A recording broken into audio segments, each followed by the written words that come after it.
자, 금속 카페시타를 얘기하면서 반도체나 기판, 작은 금속에서 큰 금속으로 이렇게 한쪽으로 전류가 흐른다.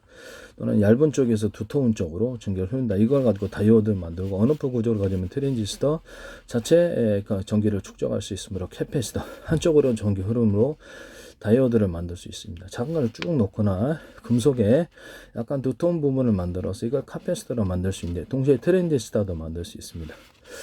현재 있는 D램이 전하량이 작기 때문에 그거를 표현할 수 없는데 저 D램은 약간 또 금속 구조를 두텁게 만들어주면 그걸 4분의 1로 저렴 구조를 가진 채 4분의 1로 쪼개놓거나 8분의 1로 쪼개놓거나 또는 보다 전하량이 많이 축적될 수 있다면 산화철을 제가 금속에다가 산화철을 입힌다 그랬죠.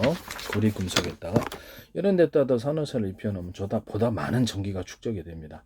산화철을 입히면 산화철 배터리도 있어요. 그래서 그렇게 하시면 되겠어요. 이걸 갖고 이제 배터리를 만들 수 있다고 제가 말씀을 드렸는데 저런 구조를 수십 장 해가지고 좀 더 많은 전기를 축적하려면 여기다 오돌도돌하게 그 중에서도 대중소 이렇게 나노 구조로도 그러면 그게 주파수 방식으로 전기가 축적되기 때문에 보다 많은 전하량이 축적이 됩니다.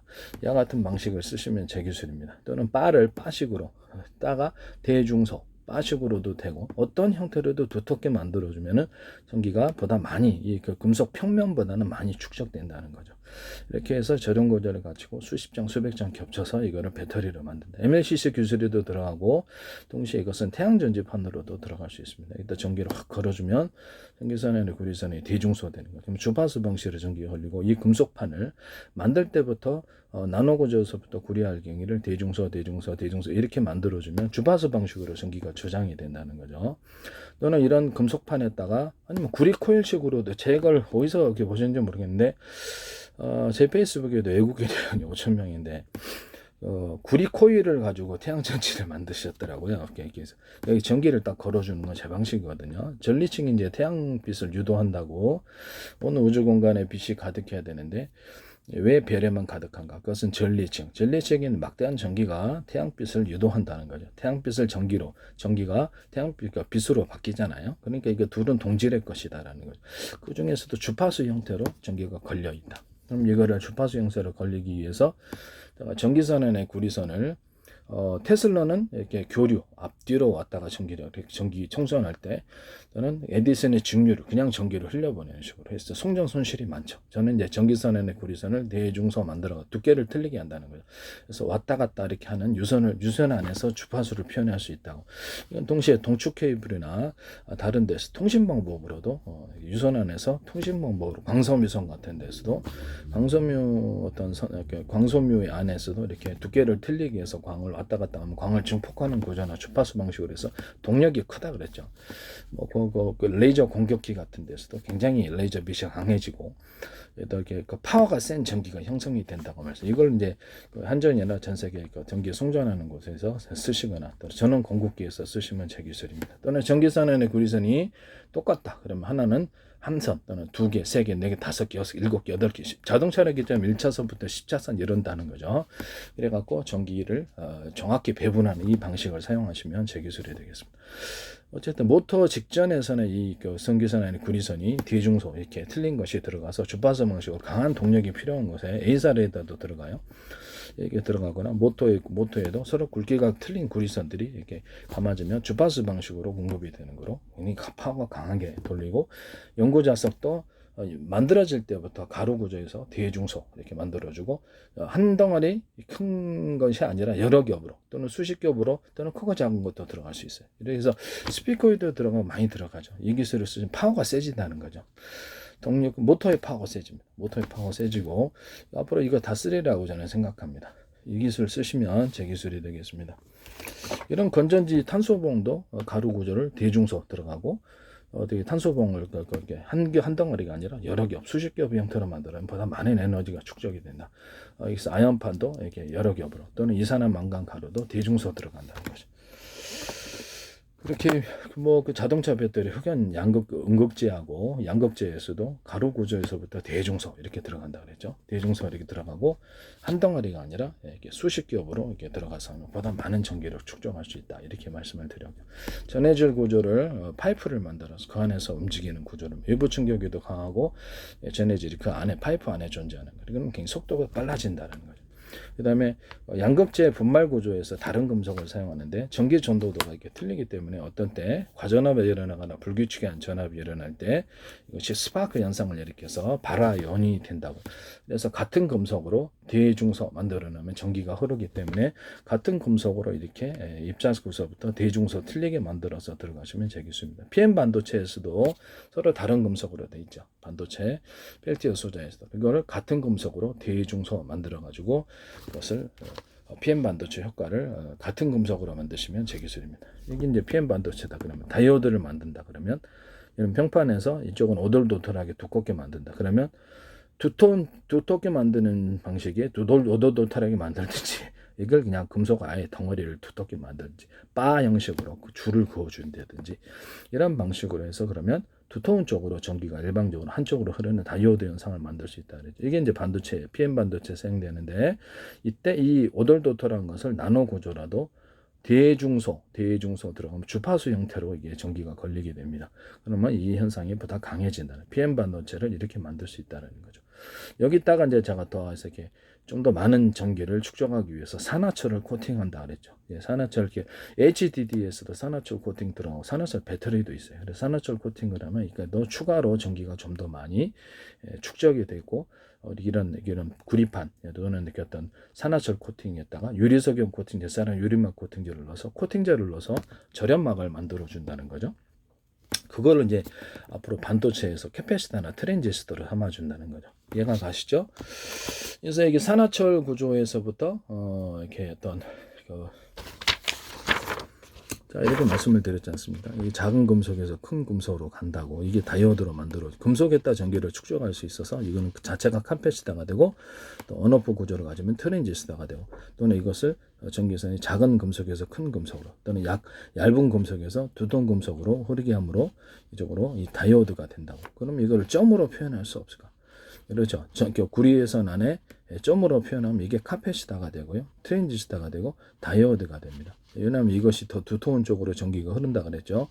그래서 이거를 언오프 구조를 이런 식으로 언오프 구조를 가져오니 이게 트랜지스터가 되고 한쪽에다가만 그 전기선을 두고 이쪽에는 전기를 안 두면 그렇죠. 한쪽 전기를 넣으면 이제 정보가 흐르게 되는 거죠. 이렇게 해서 전자가 흐른다는 거죠. 그렇게 해서 이걸 다이오드로 만들 수 있다는 거죠. 여기다 산화철 코팅을 한다는 거죠.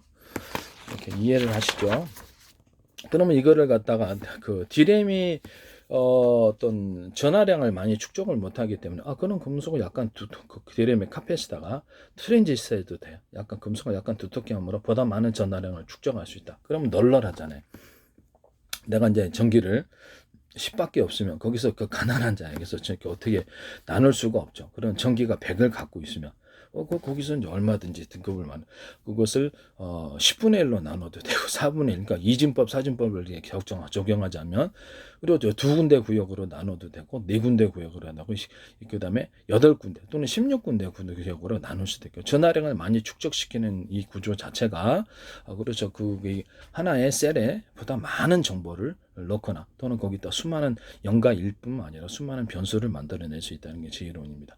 그럼 하나의 카패시터 셀을 갖다가 안에 4분의 1 또는 2분의 1, 8분의 1 이렇게 또는 16분의 1 이렇게 만들어놨다. 그런데 그 하나에도 그래도 전기가 널널하다. 하나의 이렇게 작은 단위로 나눠야 된다. 그럼 거기도 전기를 강중약으로 그래서 전기를 네 군데로 이렇게 처음에는 전기의 많고 적음을 따라서 영가일로 처리하거나 또는 그것을 전기를 꼭 그래? 그러면 네 군데로 네 개 전기의 양을 네 개로 나눠보자. 이렇게 쓰면 하나는 이론적으로 따봐요. 하나는 10, 하나는 20, 하나는 30, 40 이 정도의 전기量가지고 정보를 또 이것을 이진법, 사진법으로 표현할 수 있다라는 거죠. 이해가 가시죠?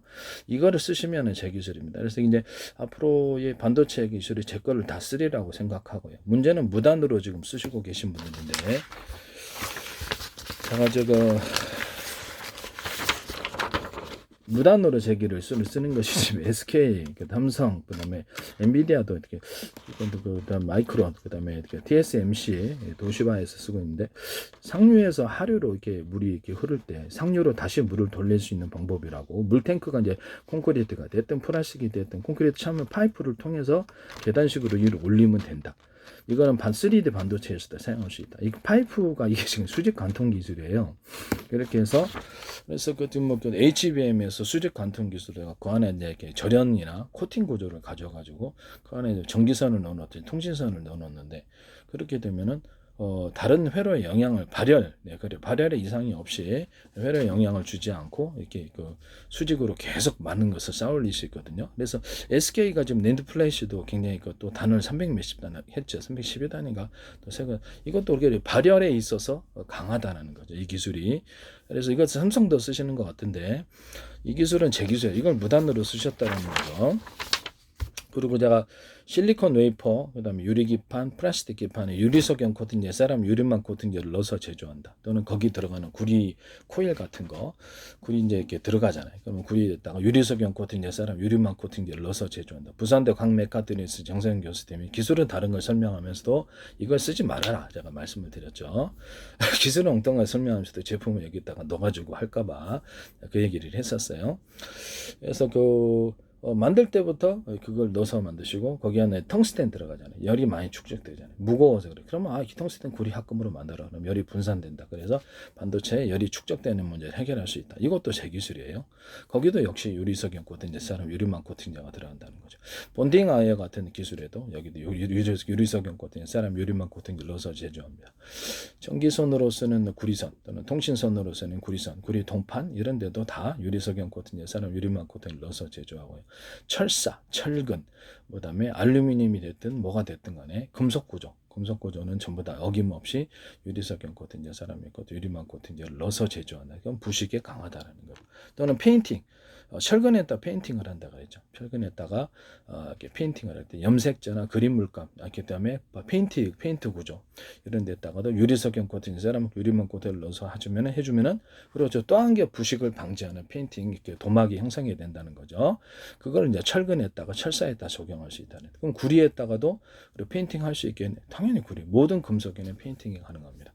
거기다 페인팅 자체 유리석영 코팅, 사람 유리막 코팅 눌러주고 그 페인팅 위에 다시 유리막 코팅, 사람 유리막 코팅제를 여러 겹을 해주면 부식이 안 된다. 이 금속에 있어서 부식의 문제가 심각하죠. 그래서 모든 금속과 고무판, 고무 계열, 거기도 오래되면 노화되죠.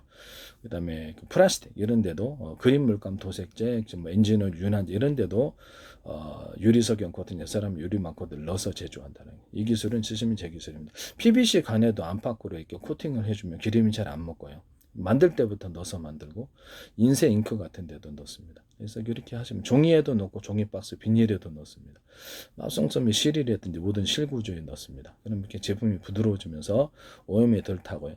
보다 훨씬 더 보온이 잘 되죠. 이걸 기반으로 방수하는 제품에도 비닐하고 이제 비닐에도 들어가고요. 비닐 만들 때부터 들어간 데가 많아요. 여기서 탄소 섬유나 카본 소재에도 들어갑니다. 이렇게 만드시면 저기 플라스틱 창문 같은 데도 이렇게 내열 구조로 들어가서 아니면 에폭시에다가 이렇게 첨가를 해가지고 햇빛에 의해서 이렇게 갈변하는 이런 그런 구조를 해결할 수 있습니다. 에폭시 제품. 그다음에 이렇게 만드시면 저기 있습니다. 플라스틱 창문에다가도 이걸 섞어서 만들어서 아니면 코팅 구조를 가져가서 햇빛에 있어서 좀 변색이 되는 문제를 해결할 수 있다.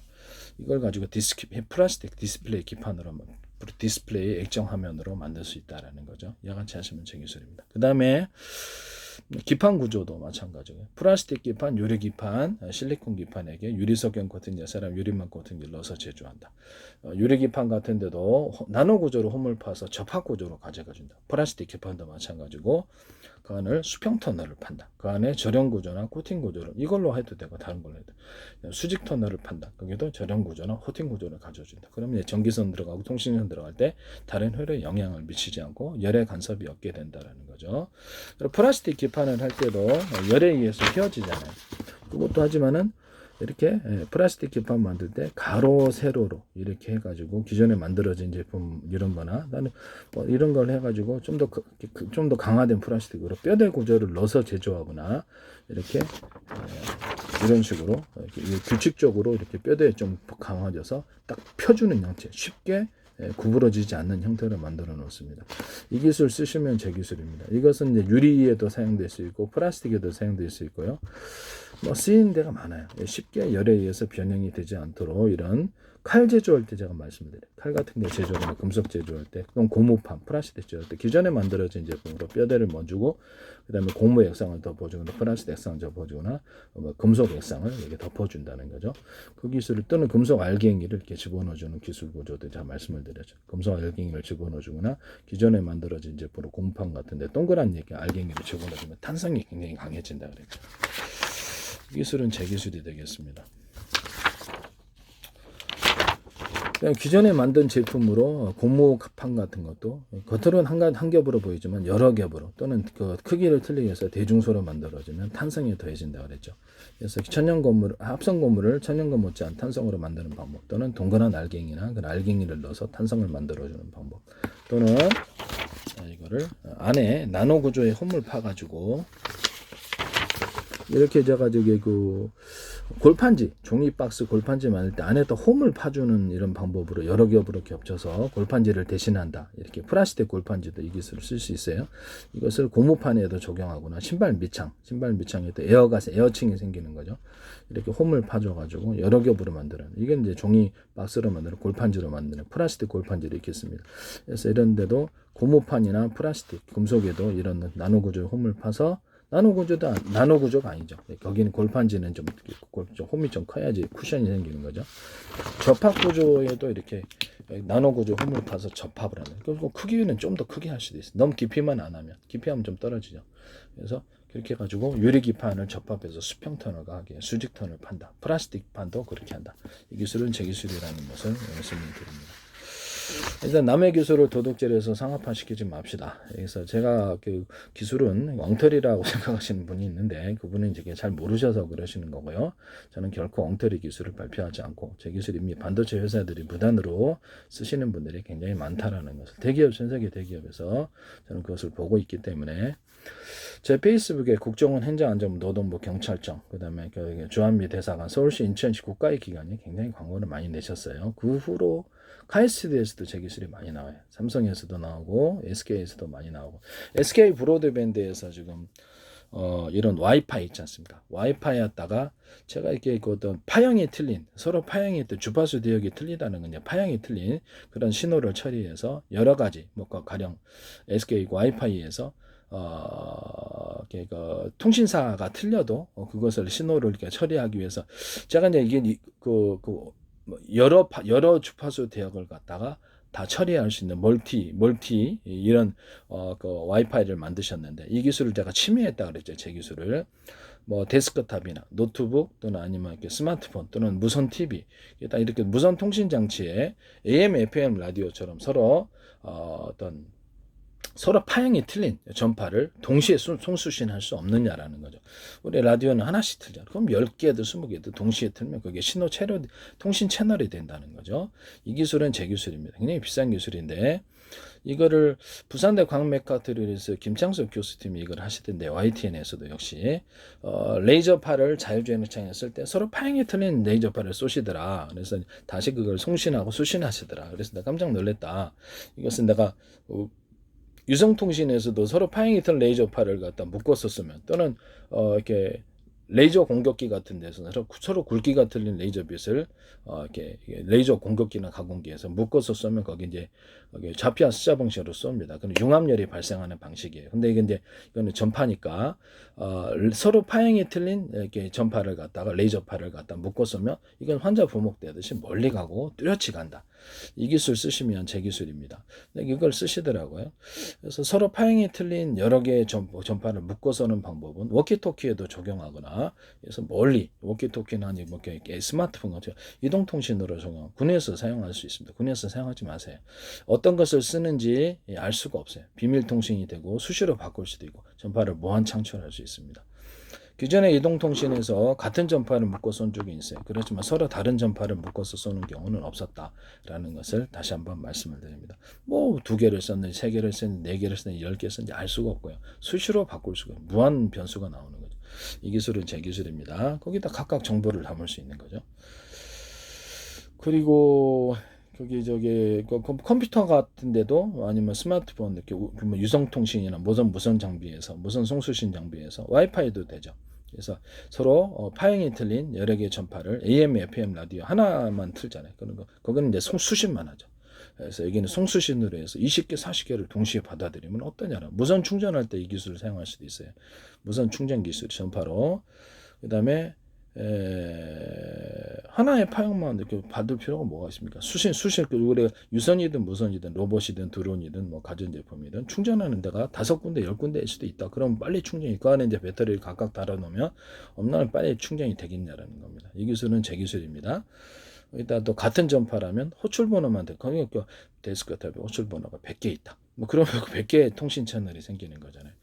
이렇게 1번부터 100번까지. 우리 뭐 스마트폰이 안에 100개 넣어놓으면 되죠. 호출 번호를처럼. 실제 스마트폰이 들어가지는 않죠. 네. 스마트폰 안에 어떤 스마트폰이 20개 들어가죠. 그 통신 채널을 삼아서 그걸 널널하게 통신한다는 거죠. 통신칩 설계할 때도 정보의 양을 따라서 대중소 이렇게 안에서 정보를 갈라주는 이런 여러 가지 하나의 통신칩으로 여러 개의 송수신 구조를 다른 주파수를 송수신할 수 있는 구조를 가지시면 제 기술입니다. 뭐 스마트폰 같은 데서 KT 거 송수신하고 SKT 거 이동통신 회사가 틀려도 송수신하는 기술 구조를 가지시면 제 기술입니다. 뭐 또 다른 것도 5군데 이동통신 회사가 5군데 그럼 5군데 송수신한다는 거죠. 라디오는 그러고 있거든요. 그래서 이렇게 하시면 제 기술이다. 신호 처리할 때도 대중소 이게 들어가게 되고요. 통신칩이. 그래서 신호 정보 양을 따라 소프트웨어적으로 대중소 이렇게 정보 양이 큰 거, 중간 거, 이렇게 작은 거 이렇게 해서 작은 구조를 많이 넣어서 소프트웨어적으로 정보를 빨리 쪼개 갖고 분할 처리하는 기술을 사용하고 그것을 다른 통신칩이 이렇게 좀 널널한 게 애들이 있다 대중소로 해갖고 뭐 걔네들한테 정보를 넘겨가지고 거기서 거기서 정보 처리하는 그 기능이 있지 않습니까? 그러면 그쪽에 넘겨줘가고 큰 거 대자리에서 들어온 것을 중자리, 소자리한테 나눠준다는 거죠. 일꾼한테 다른 일꾼한테 넘겨줘서 정보를 쪼개가지고 잘게 처리하는 빨리 속도를 차는 이 기술을 사용합니다. 이 기술은 제 기술이라는 것을 현대 기아차든 어디든 하지 마시라는 걸 다시 한번 말씀을 드립니다. 남의 기술을 도둑질해서 상업화시키지 맙시다. 제 기술은 결코 엉터리가 아닙니다.